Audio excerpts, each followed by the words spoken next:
years, Iran and Israel have been preparing for the moment when the two countries will enter a direct conflict. The day finally arrived after the massacre in Israel. The October 7th attack ignited a full-blown war in the Middle East. From commanders to terror units, Israel slayed all of Hamas's top orders. As the militant group faced significant losses, it called for help, and Iran responded by sending its proxies to support them. This was the start of the proxy war in the Middle East.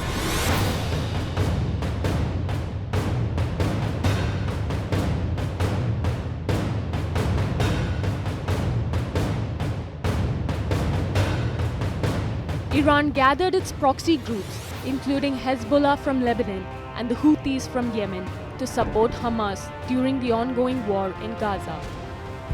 Israel executed targeted strikes, systematically eliminating key Hamas leaders like Ismail Haniyeh, Mohammed Daif, and Marwan Issa. With many top leaders dead, Yahya Sinwar, the mastermind behind the October 7th attack, went into hiding in Gaza's tunnels, constantly on the move to evade capture. This loss of leadership left Hamas disorganized and scrambling for survival. In response, Iranian-backed militia stepped in to protect Hamas. They launched a series of unprecedented attacks on Israel, aiming to weaken the nation. While they fought alongside Hamas, they also faced criticism for escalating violence. With advanced military support from Iran, the conflict spiraled into a fierce proxy war.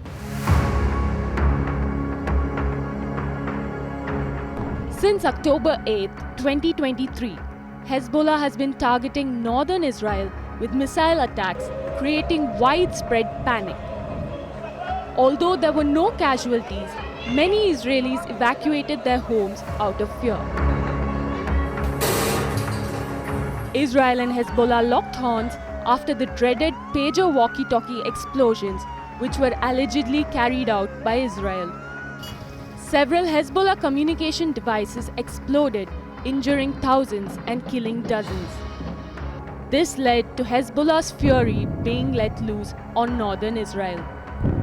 Hezbollah unleashed a barrage of rockets on northern Israel, terrifying the population and prompting mass evacuations. Israeli Prime Minister Benjamin Netanyahu retaliated by launching airstrikes on Lebanon, vowing to protect Israeli citizens. With the help of an alleged Hezbollah mole, Israel gathered intelligence on the whereabouts of the terror group's chief, Hassan Nasrallah. While attending an emergency meeting at the Hezbollah headquarters in Beirut, Israel launched a series of attacks that eliminated Nasrallah.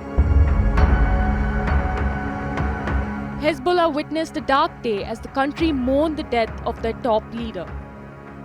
Following Nasrallah's death, Hezbollah is struggling to name a new leader.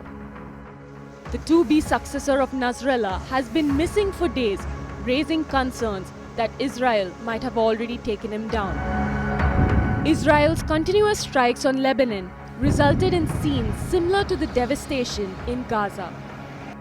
Israel has now announced the ground incursion, further devastating the already troubled region.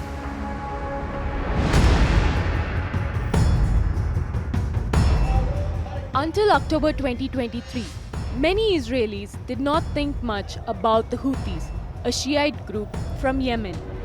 That changed when they took control of a British-owned cargo ship in the Red Sea, showing that they had power in an important trade route.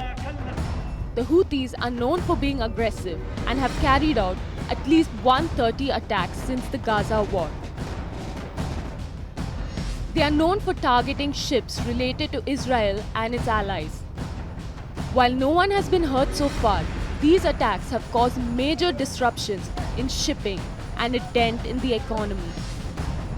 The Houthis shifted their strategy and fired missiles at Tel Aviv, but Israel's famed Iron Dome defense system intercepted them.